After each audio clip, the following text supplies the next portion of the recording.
Hello, Assalamu students. This is Arshad Khan from Karachi Academy. Today we are going to solve June 2022 का paper business studies ए level जिसका code है 9609/32। Question 1 already हम record कर चुके हैं। आज हम क्वेश्चन 2 पे जाते हैं। ठीक है, तो let's start with question 2। refers to line 71 to 74. Calculate the cross elasticity of demand of the hydro camel following the price reduction of the hippo barrel. Hippo barrel जो इनका कंपटीटर है और हाइड्रो कैमल ये लोग खुद बना रहे होते हैं। ठीक है जी, तो अच्छा सबसे पहले हम देख लेते हैं क्रॉस इलास्टिसिटी ऑफ डिमांड है क्या। Cross elasticity of demand evaluate the relationship between two products when the price is in one of them changes. It shows the relative changes in demand for one product as the price of the other is rise or falls. Cross elasticity demand यानी अगर एक product जो आपको जो computer का product है या कोई दूसरा प्रोडक्ट है उसकी अगर प्राइस कम होती तो आपके अपने प्रोडक्ट पे क्या चेंजेस होते प्राइस कम या ज़्यादा होने से, तो उसको कहते हैं क्रॉस इलास्टिसिटी ऑफ डिमांड। अच्छा, इसको चेक करने का फार्मूला ये कि cross elasticity of demand is equal to percentage change in quantity of good A divide by percentage change is price of goods B. तो हम यहाँ पे अगर ये आप इंसर्ट्स में जाएंगे तो यहाँ पे वो पूरा डाटा दिया हुआ है, तो जैसे मैं डाटा पुट करना है, ये 2 नंबर का सवाल है। तो change in quantity goods A में है -8 और change in price of goods B है -20। तो इन दोनों को अगर हम फार्मूलों को पुट करेंगे तो ये हमें 0.4 आ जाएगा, यानी price cross elasticity of demand है 0.4। तो 0.4 का इसका मतलब बहुत ही मामूली सा है, इसको हम इन इलास्टिक भी कह सकते हैं।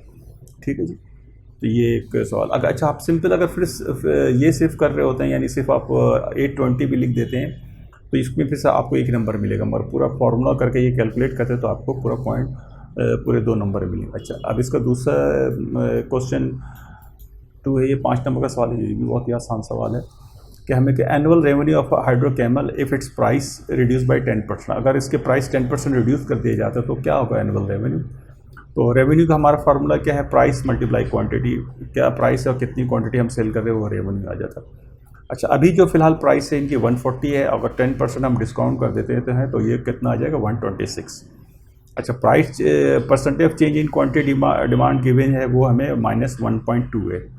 अगर हम प्राइस चेंजेस को हम ये जो प्राइस चेंजेस को और इसको अगर हम करते हैं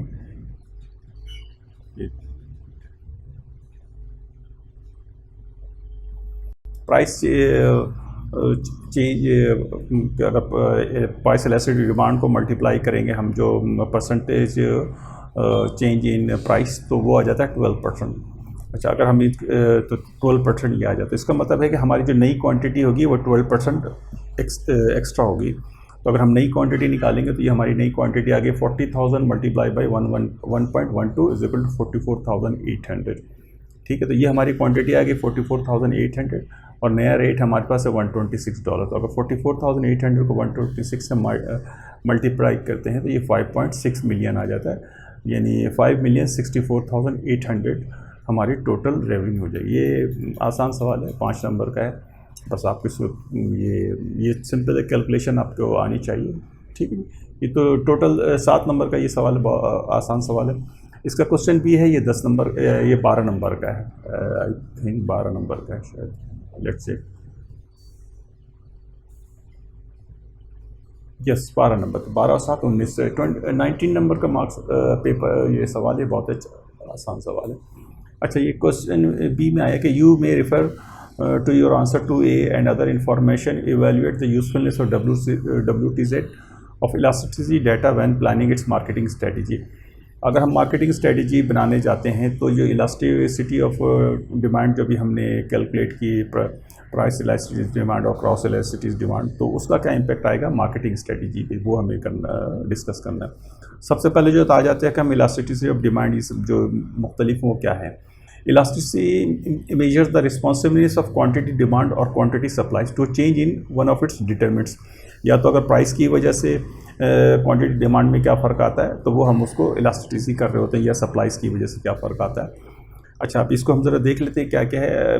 PED price elasticity of demand measure responsiveness of quantity demand to change in price. Price के चेंज होने की वजह से जो क्वांटिटी डिमांड में फ़र्क आता है उसको हम कहते हैं प्राइस इलास्टिसिटी ऑफ डिमांड।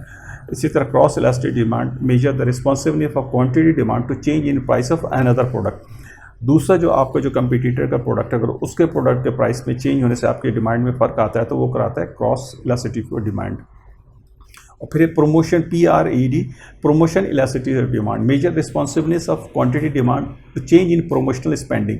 अगर आप प्रोमोशनल स्पेंडिंग पे चेंज करते हैं तो उससे क्या आपके क्वांटिटी डिमांड में फ़र्क होता है, तो उसको हम कहते हैं प्रोमोशनल इलास्टिसिटी ऑफ डिमांड। अच्छा, मार्केटिंग स्ट्रेटजी क्या है? Coordinated marketing mix to achieve marketing objective include 4 P's and marketing budget. Marketing strategy ये होती है कि आप क्वालिटेटिव इफेक्ट कर रहे होते हैं और उसके बेसिस पे जो आप मार्केटिंग के जो ऑब्जेक्टिव अचीव कर रहे हो तो उसमें 4P का भी पार्ट होता है और उसके अंदर मार्केटिंग बजट भी होता है। ठीक है। अच्छा, अब हम अपने जो सवाल में दिए इंसर्ट में दिए हुए चीज़ों को हम उसको ज़रा चेक कर लेते हैं एप्लीकेशन के हवाले से। Competition from Hippo Barrel which is 20% cheaper than Hydrocamel. जैसे बताया मैंने ऊपर कि हिप्पो बैरल जो है इनका कंपटीटर है जिसकी प्राइस जो है $20 कम है हाइड्रोकैमल से। Demand estimated to price elastic -1.2 sensitive to change in price, यानी डिमांड जो है प्राइस बहुत सेंसिटिव है अगर प्राइस इलास्टिसिटी हो। ये आपको इंसर्ट में दिया हुआ -1.2। Cross price elastic demand is in elastic, जैसे मैंने ऊपर जिक्र किया कि 0.4 है इन इलास्टिक से, यानी कोई ख़ास चेंज नहीं है। अगर प्राइस को आप कम पेश कर रहे होते तो डिमांड पे आपके क्वांटिटी डिमांड में कोई फ़र्क ना पड़ता है। अच्छा, अगर हम आंसर बी में हम आंसर जो भी हमने ए में ऊपर कैलकुलेट किया तो उसके हिसाब से देखा जाए तो revenue without price reduction would be 5.6 million. अगर हम प्राइस को रिडक्शन नहीं करते तो हमारी रेवेन्यू 5.6 मिलियन है, और अगर हम इंक्रीज़ कर सकते हैं तो हमारी रेवेन्यू $44,800 बढ़ जाता है, जो कि आपने यहाँ पे देखा ये आ जाते हैं $44,800 बढ़ जाता है, क्वांटिटी बढ़ जाती है इसकी वजह से। ठीक। अच्छा, इसी तरह से न्यू प्राइस जो है आपका $126 हो जाएगा। अच्छा, प्रोमोशनल इलास्टिसिटी ऑफ डिमांड भी है टू बी इलास्टिक रिस्पॉन्सिवनेस है उसका जो है वो है 1.3, ये आपको इंसर्ट में दिया हुआ है। Promotional elasticity link to change current promotional budget of 10,000। Current promotional budget उन्होंने 10,000 रखा हुआ है। ठीक है जी। Current promotion through specialized magazine and direct selling will positive impact on sale of goods and consumer base and market share will also increase। अच्छा, अगर current promotion को ये स्पेशलिस्ट मैगजीन है या डायरेक्ट सेलिंग करते हैं तो उससे बहुत अच्छा इम्पैक्ट आएगा। इससे इनका ये कि सेल भी बढ़ेगी, कंज्यूमर बेस भी बढ़ेगा और मार्केट शेयर भी बढ़ेगा। अच्छा, अगर हम इन तमाम चीज़ों को एनालाइज करें cross elastic demand, price elastic demand, तो क्या आता है हमारे पास? Reducing price will result in an increase in quantity demanded if estimate of price demand is correct and therefore revenue will increase। अगर हम प्राइस रिड्यूस करते हैं तो उससे ये होगा क्वांटिटी डिमांड में थोड़ा सा फर्क आएगा, मगर हमें ये देखना पड़ेगा कि जो हमारी जो एस्टिमेट की है वो सारी फिगर्स सही होनी चाहिए। अच्छा, price elastic demand suggest that other things being equal a decrease in price will result in marginal increase in revenue. This can be used to help make pricing decision as it will help to demonstrate whether profit will also increase। Price elastic demand हमें ये कहता है कि अगर सब चीज़ें same हो, यानी मार्केट में कोई फैशन चेंज नहीं हुआ या कोई हालात चेंज नहीं हुए या कंज्यूमर के इनकम में कोई चेंजेस, अगर सब चीज़ें सेम रहती है तो अगर आप प्राइस को डिक्रीज़ करते तो उसका इम्पैक्ट मार्जिनल इम्पैक्ट आता है, आपके रेवेन्यू बढ़ जाते हैं। ठीक है जी। अच्छा, cross elasticity demand indicate that the demand of Hydrocamel is not sensitive to change in price of competitor product, so WTC had some control over price. जैसे भी हमने क्रॉस इलास्टिसिटी डिमांड ऊपर कैलकुलेट किया 0.4 आया है, तो वो समझिए इन इलास्टिक है। इसका मतलब ये कि कंपटीटर के प्राइस चेंज करने से आपके प्रोडक्ट के प्राइस में प्रोडक्ट के सेल में कोई फ़र्क नहीं आ रहा, डिमांड में कोई फ़र्क नहीं आ रहा। तो इसका मतलब ये कि आपको अपने प्राइसिंग पे कंट्रोल है।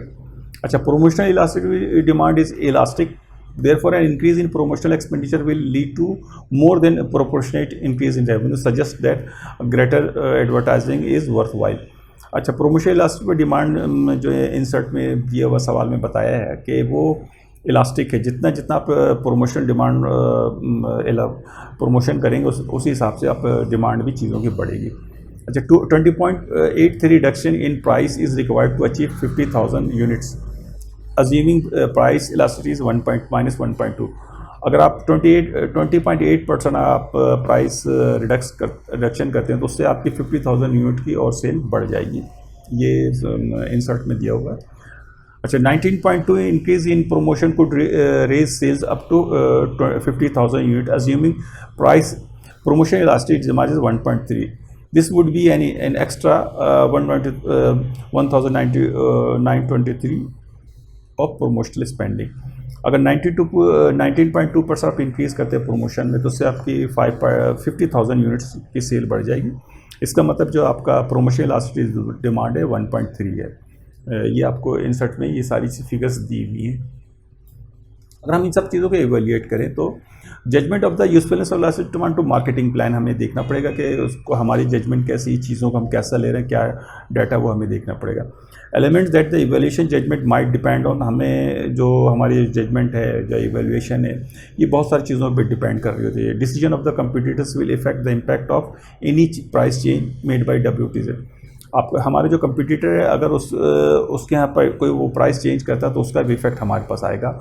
इसी तरह तो कंपटीटर का डिसीजन भी वो आपके प्राइस चेंज पे बहुत इफेक्ट करेगा। एक्यूरेसी ऑफ इलास्टिसिटी एस्टिमेट्स, फिर हम जो इलास्टिसिटी एस्टिमेट्स कर रहे हैं, जो डाटा हमने लिया है उसकी भी हमें एक्यूरेसी बड़ी रिलायबल होनी चाहिए ताकि हम जो भी हम स्टेप्स लेने जा रहे हैं प्रमोशन के हवाले से तो वो हमारा फ्रूटफुल हो और हमें जो कंपनी का टारगेट है उसको अचीव हो जाए। Significance of other factors that may also influence the marketing strategy such as operations and human. अच्छा, हमें ये कि प्राइस हम जो प्रमोशन इलास्टिसिटी डिमांड कर लें या कुछ और एक्टिविटी करें, मगर सब उसके साथ एक बहुत बड़ा इंपॉर्टेंट फैक्टर होता है आपकी मार्केटिंग स्ट्रेटजी क्या है, आपके लोग कैसे हैं, आपके जो ऑपरेशन डिपार्टमेंट वो कैसा, क्योंकि वो सब भी इन सब को सपोर्ट करेंगे तो फिर जाके पूरी एक जो कैंपेन जो है वो आपको फिर रिजल्ट देगी। या ना ये नहीं हो कि आपके जो है ऑपरेशन डिपार्टमेंट आपको सपोर्ट नहीं करे, मार्केटिंग स्ट्रेटजी बना ली आपने, प्रमोशन स्ट्रेटजी बनाई, मगर आपको मार्केटिंग ऑपरेशन डिपार्टमेंट सपोर्ट नहीं कर पाते या लोग उतने अच्छे नहीं कि जो आपको काम को सपोर्ट करते हैं। Marketing strategy depends on effective market research to identified needs of customers and determine how to best appeal to them।